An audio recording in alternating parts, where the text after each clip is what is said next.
上期我们说到，弗雷迪被月亮强制抓进了维修室，主角格雷格里想要进去营救他，但却因为自身安全等级的限制，无法打开大门。无奈之下，格雷格里决定暂时去找一下别的线路。在探索的途中，我们又撞上了那个地图机器人。之前弗雷迪第一次带我们来主厅的时候，就是这个机器人给了我们地图。女保安之所以在电梯上抓住了我们，也是因为她害的。虽然这个地图机器人非常的烦人，但是他给的东西还是非常有用的。根据地图的显示，维修室的右边有一片很大可以探索的区域。走着走着，我们遇上一个机械骨架。 Freddy, there's something here.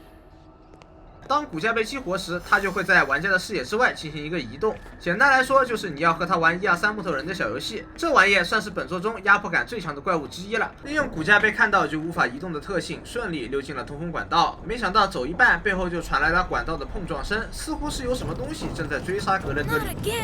那个声音越来越近，越来越近，似乎马上就要将他抓住。 原来是上一次咱们遇到的迷你音乐人，看样子他似乎很熟悉每个管道的构造。继续向前，来到了一个仓库。根据游戏提示，仓库的尽头会有一张安保卡，拿到安保卡后就能够提升自己的安全等级。那这样我们就能打开维修室的大门，然后营救弗雷迪了。不过就在格雷格里踏进仓库的那一刻，不祥的预感就已经涌上了心头。周边阴冷潮湿的环境与墙上温馨的画面形成了鲜明对比。事实证明，他的预感是对的，因为在格雷格里按下按钮的时候，门后的骨架就这样出现在了他的面前，这也让他忍不住的吐槽道 So this is what you look like inside? Creepy. I like you better with your shell on. 这些机械骨架都是摇滚系列机器人的内购，菲斯熊娱乐公司的表演机器人都是由骨架输入 AI 后，再套上不同的外壳而形成。随着对仓库不断的深入，越来越多的机械骨架被激活，格雷格里也慢慢被逼退到了一个房间，而安保卡刚好也在这个地方。卡是顺利拿到手了，可如何出去却成了问题。经过主角的这一番闹腾，无数的机械骨架被激活，他们正一步一步的向格雷格里逼近。如果你是一位喜欢玩同人游戏的资深 FNAF 玩家的话，应该不难看出，这个仓库关卡的骨架玩法大体是借鉴了 TJOC 故事模式第4页中的骨架玩法，而 TJOC 故事模式也是唯一一个在安全漏洞中被致敬的同人游戏。同人居然被官方给致敬，从这里我们也可以看出 TJOC 这款同人游戏是一种传奇般的存在，它的出现甚至让原作者斯科特的能力在很长一段时间遭到了大家的质疑，更有甚者将其称为超越原作的同人游戏。其实从现在看来，这个说法也是非常有趣。在这里问大家一个问题：如果在不告知你们安全漏洞是官作 ，TJOC 是同人的情况下，请问这两款游戏哪个更像是同人，哪个更像是官方的正统续作？不得不说，这两者之间的关系还真是很奇妙呀。说回游戏主线，最终我们还是侥幸逃离了仓库。劫后余生的格雷格里感叹着自己的好运，如果还有下次，他一定不会再进这个地方。不过结果还是好的，安保卡顺利拿到了手。现在格雷格里终于可以去营救弗雷迪了。打开大门后，准备进入维修室，可谁知女保安也刚好在这个地方，而弗雷迪正被他五花大绑在维修座椅上。偷听完他们的对话后，我们可以得知，全店上下的机器人之所以都会来抓主角，那都是出自凡妮莎的安排。而且他已经通过系统搜索了格雷格里这个名字，发现这熊孩子压根就不是店内的客户呀。有了这些信息的范妮莎可以更加放心的对其进行追捕。至于他为什么知道主角的名字，那是因为上次我们被抓的时候，弗雷迪很担心，所以一直在手表里面喊格雷格里的名字。His name is Gregory. You know how I know that? His Fazwatch kept repeating it in your voice. Gregory, are you there? Gregory 啊，这典型的好心办坏事了，属于是。总而言之啊，范妮莎已经察觉到了弗雷迪的异常，以及他与格雷格里之间的关系。弗雷迪这边本想找一个借口糊弄过去，并表示会戴罪立功去帮忙抓主角，可凡妮莎压根就不吃这一套，并且还威胁到，要是包庇入侵者的行为被自己发现的话，就会申请把他的 AI 换掉，然后让更听话的蒙哥马利去当主唱来顶替他。这不啊，鳄鱼老兄属实是赢麻了，啥事没干就要喜提升职加薪了。好运来，祝你好运来，好运带来了喜乐。在女保安走后，格雷格里偷溜了进去，准备放出弗雷迪。弗雷迪看到格雷格里平安无事后，倍感安心，并且告诉了他如何把自己放出来的方法。那么接下来就是进入修复弗雷迪的小游戏了，玩法很像波比第2章里面的音乐记忆游戏。简单来说，就是记住颜色顺序，然后点嘛。作为一个游戏时间计划的老玩家，这一点是很轻松就可以完成的。完成修复工作后，弗雷迪就可以从座椅上下来自由活动了，而且精神状态也恢复了不少。简单休整过后，两人在一起商量着对策，毕竟这样一直被动的逃跑少也不是办法呀。弗雷迪提议到，所有的机器人被强光照射后都会陷入短暂的宕机，店内的激光玩具枪和照相机似乎都有类似的效果。用道具来防御机器人确实是个好方法，但是格雷格里的想法却更为大胆，他想要拆下其他华丽摇滚机器人的部件来给弗雷迪进行升级。Freddy, check out these pictures. Chica has some sort of special voice box. Roxy has new eyes, and Monty was given better claws. We have to get these. We can upgrade you. 不是，这真的是一个儿童能想出来的方法吗 Gregory, those parts belong to my friends. I would never do anything to hurt them. 善良的弗雷迪并不愿意做伤害他人的事情，他否定了主角的提议，而格雷格里反驳道：“明明是这些机器人先动的手，自己只是出于正当防卫。”对此，弗雷迪也表示困惑，因为在他们的体内有明确不能伤害人类的程序。那要照这么说的话，只剩下一种可能性了，就是有人恶意篡改了这些机器人的程序。那么究竟是谁篡改了机器人的程序呢？是凡妮莎做的吗？亦或者是另有其人？弗雷迪推荐我们可以走货运电梯快速返回地表。货运电梯是直通每个机器人房间的，每个门都对应了不同的房间。可是比较鸡肋的是，其他房间的电梯都坏了，只有罗克山那个房间的电梯能用。于是就发生了非常尴尬的一幕。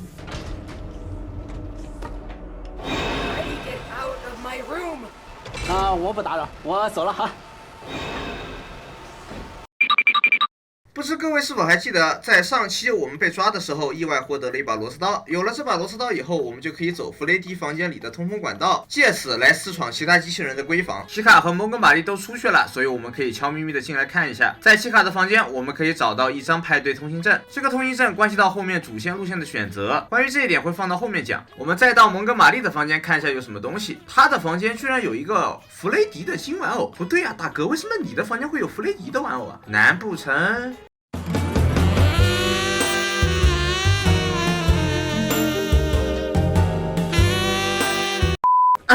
言归正传，现在的游戏到了一个比较自由的环节，我们可以选择去直接打 BOSS 战，亦或者是做其他的支线任务来提升自己的安保等级。比方说有一个给奇卡做披萨的小游戏，玩法是操控厨房里的机器人，根据广播的指示完成披萨的制作，就是按顺序放些调料和烹饪什么的，听起来似乎没什么意思的游戏啊。但是我告诉你，如果完成任务后你有机会和奇卡近距离接触，你会如何选择呢？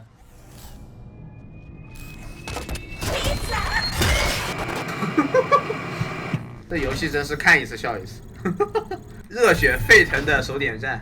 随着安保等级的逐渐提升，我们可以探索的区域也会慢慢被扩大。在地图中，我们可以收集各式各样的物品，有些只是单纯的成就物品，有的则是需要后续找机器进行播放的剧情光碟，还有些是可以实实在在帮助玩家推进游戏的道具，比方说提升移速的鞋子和提升体力条的汽水。还有这种包裹玩家也是可以收集的，收集后会获得一些剧情纸条，纸条的具体内容可以在手表的信息栏目中进行阅读。不过这里面大部分的道具都是可找可不找的，如果想要推荐主线的话，就需要用到之前在奇卡房间里面找到的派对通行证。此时的你有两种选择，要么你去背着弗雷迪拆掉奇卡，或者你去背着弗雷迪拆掉蒙哥马利。不是，这真的是小孩子应该干的事情吗？如果你选择想要拆掉奇卡的话，就需要把派对通行证交给爆能射击场的收票机器人，收到票后的机器人会允许你进入射击场，在这片区域的保安室里面会有一张安保卡以及保龄球馆的入场券。拿到这些东西以后，你就可以选择离开，前往下一个推主线的区域。当然，我还是建议你去玩一下这个场馆的小游戏啊，因为里面有一些剧情和道具。小游戏的玩法是边站点边射击机器人，守住3个点以后，游戏就完成了。完成小游戏后，我们能获得一个作为奖品的激光玩具枪。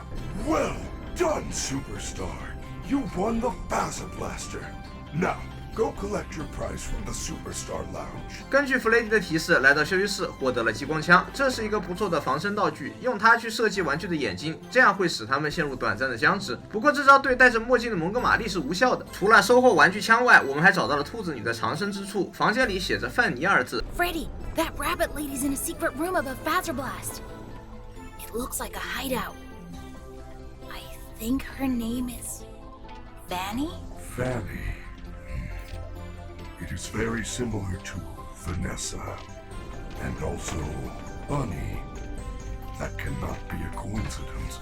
弗雷迪也是一阵推理。不过格雷格里已经是在这之前和女保安交过手了，对两者之间的关联很清楚。而且从包裹开出来的信息来看，披萨时代广场的管理者其实根本就不想雇佣凡妮莎，但这一切都是出自费斯熊娱乐公司高层的安排，他们也没有办法。离开设计场后，我们就该去保龄球馆探索了。据说这个地方曾经是华丽摇滚邦尼的专属场馆，这就奇了怪了。原来披萨时代广场是有邦尼的吗？那为啥整个游戏中我们都没有见过他呢？弗雷迪倒也的确提到过2次邦尼。 I did not.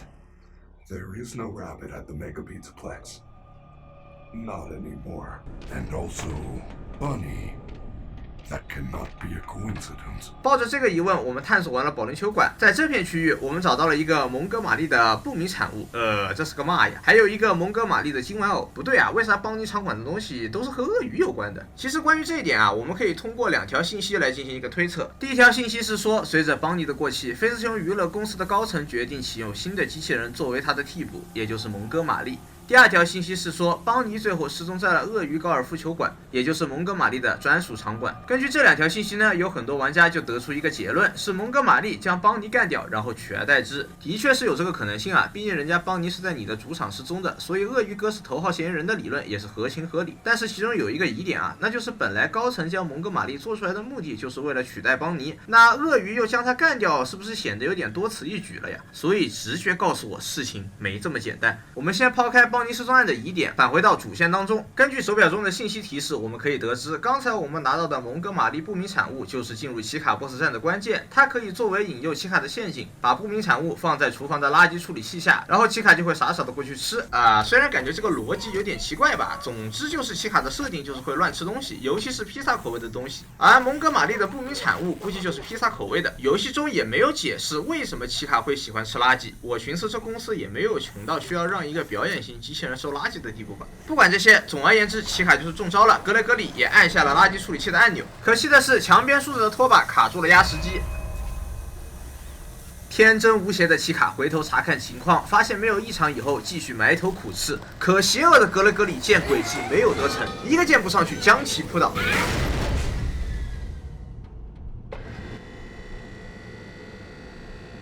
奇卡假寐，盖以诱敌。格雷格里见状，使出一记无情香港脚，压实机也对其落井下石。可怜一介弱女子，岂受得了这般折磨？直接重伤倒地，再起不能。但到最后一刻，他都没有放弃，死死地抓住了敌人的小腿，将其一同拖往万丈深渊之中。等会，到底谁是反派来着？总之，在奇卡的顽强挣扎下，我们来到了这一个堆满垃圾的大坑之中。好消息是我们从他的身上拿走了发生器，有了这个部件，我们就可以给弗雷迪升级了。那么这个鬼地方啊，是披萨时代广场专门用来扔垃圾的坑，算是一个集中处理垃圾的站点。逛了一圈，找到了一条出路，但发现门没有通电，顺藤摸瓜又找到了发电机，拉下电闸后原路返回，没想到奇卡诈尸了，这生命力也太顽强了吧？不过也没事啊，可以用之前拿到的玩具枪欺负一下他。虽然说这一阶段是奇卡的 BOSS 战，但玩法其实就是沿着路线找门和对应的发电机，顺路躲躲奇卡，非常的简单。整体的一个关卡氛围是非常不错的，但是游戏体验的话，只能说一般般吧。因为你所能干的事情就是不断的跑路，没有什么可操作性。唯一比较需要注意的是第3个房间的安保机器人。提到这个安保机器人，我就不得不说一下，整款游戏里面我最讨厌的就是这个玩意，判定范围又大，数量又多，有时候还会穿墙跳脸。之前直播的时候，在做罗克山 BOSS 战的前置任务时，就被这个玩意搞崩溃了。到时候可以给大家放一点片段来查询一下我的精神状态。开完最后一个发电机，打开天网门出去，我们会来到一个贴满便签的房间，这里有回到地表的楼梯。此时游戏也提示我们去维修室升级弗雷迪。至此，奇卡 BOSS 战结束。用奇卡的发声器升级弗雷迪后，它就可以发出一种特殊的声音。这种声音不仅可以驱赶其他的华丽摇滚玩偶，也可以打开一些特殊的门。不过这项新功能并没有让弗雷迪感到高兴，他转头问格雷格里说：“这项升级是属于奇卡的，你是从哪里得到它的？”格雷格里则是回答：“他自己不小心掉进了垃圾粉碎机里，我只是顺路捡了一下他掉下来的发声器，好一个顺路。”当然，用声音开门不仅仅是为了探索更多的区域来收集物品，它最主要的功能还是开第2个 BOSS 战，也就是罗克山的 BOSS 战。去罗克山主场的路被特殊的铁门锁住，你可以用奇卡的声音进行一个通过，也可以用蒙哥马利的爪子来劈开大门。我们这里直播先打的奇卡，所以就开这种用声音来开的门。继续前进，我们来到了罗克山的赛车场，在周围探索了一圈，找到一张5停通行证。除此之外，还找到了一辆可以驾驶的赛赛车。如果我们想要拆掉罗克山的话，就需要驾驶这辆赛车。可是格雷格里未成年，只有在陪驾机器人陪同的情况下才可以玩这个项目。可这个机器人看起来有点摸不着头脑呀。根据信息提示，此等壮举是罗克山的杰作，还真是一位脾气火爆的女汉子呀。反正就是罗克山很讨厌别的机器人霸占他的赛道，我们也就是要利用这一点将其拆掉。在一个箱子里找到一个新的头，弗雷迪说舞厅有一个员工机器人维修站，可以修好这个头。由于今晚的舞台表演发生了意外，弗雷迪暂时不能进入舞厅，否则会引发程序错误。哎，好，就只能咱们自己进去了。在舞厅，我们见到了 DJ 机器人，这是一个巨型音乐人啊。上楼找到了员工机器人的维修站点，谁知舞厅的程序这时出现了故障。The West Arcade was not shut down properly. Some data may be corrupted. Initializing startup sequence. Before proceeding, reset the audio manager circuit breaker located next to the dance floor. 系统强制进行了重启，而我们需要把舞厅的断路器按顺序拉下，才能恢复整个舞厅设备的正常运行。说白了，就是在地图中按顺序拉杆呗。听起来非常简单，但实际上这个过程非常的痛苦，因为这片区域不仅有蒙哥马利和奇卡在巡逻，还有超级多的巡逻机器人，再加上地图中的拉杆它没有标点，完全要靠自己去找，导致这个过程就相当坐牢。不说了，来查询一下我当时的精神状态吧。What？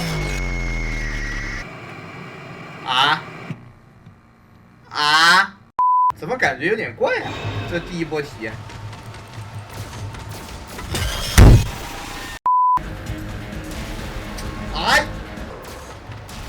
哎呀，这个保安机器人！哎呀！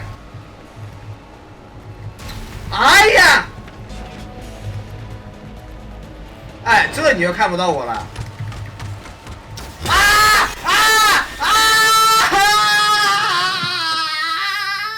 你们是我爹，现在我就慢慢的不急不躁。哎，不，我躲你就更吹我躲，哎是。我先确认一下拉杆位置，这个桥我走到这边来了，拉杆是在这里吗？哎，不是。哎。这我躲也躲不掉啊！这防不胜防哦。这个有个拉杆在这，好，现在所有的拉杆已经被我确定了啊。那么现在接下来只需要非常简单的一口气合成的一次不死的通过这一关，哎就可以了。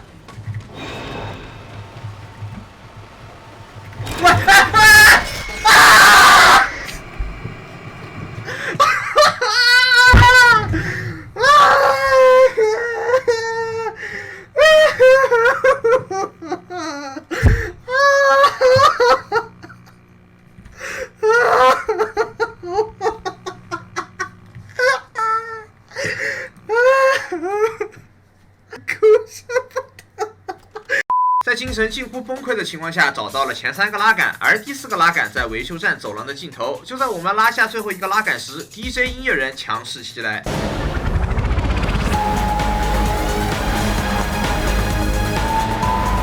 这段追逐战做得不错，压迫感可以，且有一定的难度。在这个阶段，控制好体力是基本功。除此之外，还有提前预判障碍落下的位置，并快速反应，选出正确的路线。如果你的体力没有控好，或者反应慢了，都会记。这一段可是没有存档的哦，应该不会有人想从万军丛中再拉4次拉杆吧。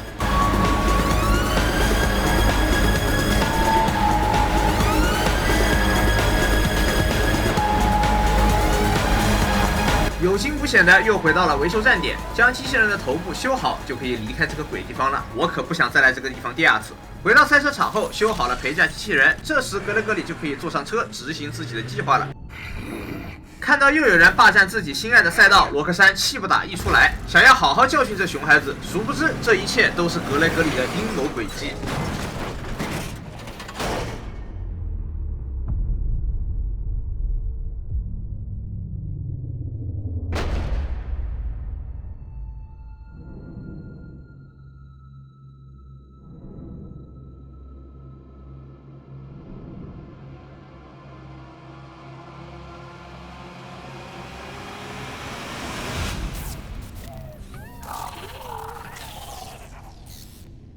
说句实话，这意义不明的慢镜头和逻辑中弹有异曲同工之妙。虽然这段过场动画槽点满满，但罗格山的 BOSS 战却意外是个好活。中招的罗格山倒地不起，我们趁机拿走了他的眼球。与西卡一样，狼妹的生命力也是异常的顽强，只不过由于他没有眼睛，只能听声辨位。我们需要利用这个特性，让他为我们破门。虽然说这段战斗的逻辑设计的不错，但不知为何老是掉帧。可别小看这1秒钟不到的卡顿，有时候会要了你的亲命。你看，走一步掉一步帧，有点险，刚才差点没抓住。哎，这一关掉帧还是相当严重的呀。勾引他过来，把门给破开。来，你跳吧，我给你腾个位置。里面的房间不知道为啥着火了。不过出口就在这个地方，躲一下，观察一波情况，看一下监控，观察一下罗格山的位置。他好像想离开这个房间去别的地方巡逻，那这是个好机会，不要犹豫，果断，顺利逃生。至此，罗格山 BOSS 战结束。怎么样？这一套行云流水的丝滑操作是不是很帅？知道为什么我那么熟练吗？因为我之前因为掉帧死了好几回。哇，是掉帧攻击，是掉帧攻击！我靠，掉帧，死于掉帧。还有一次死在了门口。哎。总之，非常不容易的给弗雷迪装上了罗格山的眼睛。现在的弗雷迪拥有了透视物品的功能，这样有助于我们做其他的收集任务。How are your new eyes? I'm having a hard time adjusting. You look different to me. I can see movement through the walls. Really? I didn't know Roxy could see through walls. These are Roxy's eyes? Well, yeah. There was an accident in the raceway. 啊，对对对，罗格山自己不小心出车祸了，他的眼睛我是顺路捡到的。Good news. It is almost 6 o'clock. You will be safe now if you find an exit. But hurry, the daycare attendant is loose one last time. 忙活了一晚上，也差不多要凌晨6点了。到了早上6点，前厅的门就会自动被打开，而月亮也展开了最后一轮的追捕。我们现在需要在6点之前赶到大门口，否则就会被月亮跳杀。由于有弗雷迪的搭载，格雷格里非常安全地抵达了门口。之前虽然一直吐槽弗雷迪没什么用，但最后他还是派上了用场。这段冒险怎么说呢？有惊喜的地方，也有无趣的地方，更有崩溃和愤怒的地方。虽然有很多的遗憾吧，但我依然不后悔拥有这段旅程。如今无论是好是坏，已经不重要了，重要的是我们的确是完成了这趟旅程。那么现在也是时候该和弗雷迪告别了。 It's open, let's go! No, I cannot exit this facility. Of course you can! Come on! We can hide you somewhere. Without a recharge station, my systems would shut down within an hour. It is a safety precaution. It is my design. This is where I must stay. Do not return. It will never be safe. I will miss you. Freddy, if I leave now, nothing will change, will it? There will be more disappearances. Yes, I am afraid that is correct.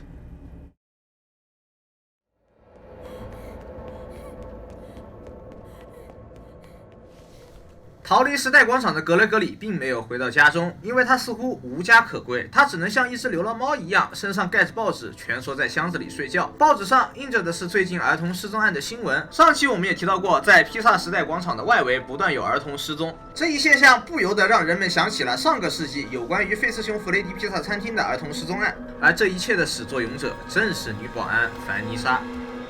至此，安全漏洞的故事结束。格雷格里不是范妮莎的第一个受害者，也不会是最后一个。从目前所持有的信息来看，相比前作，安全漏洞的剧情其实不难理解，它非常的浅显，甚至整个故事有点幼稚。总结下来，就是熊孩子和机器熊大闹商城的故事。而从结局的走向来看，格雷格里似乎是一个无家可归的孤儿。更惨的是，就算他逃出了披萨店，也依然无法摆脱范妮莎的追杀。看来，这注定是一场彻头彻尾的悲剧。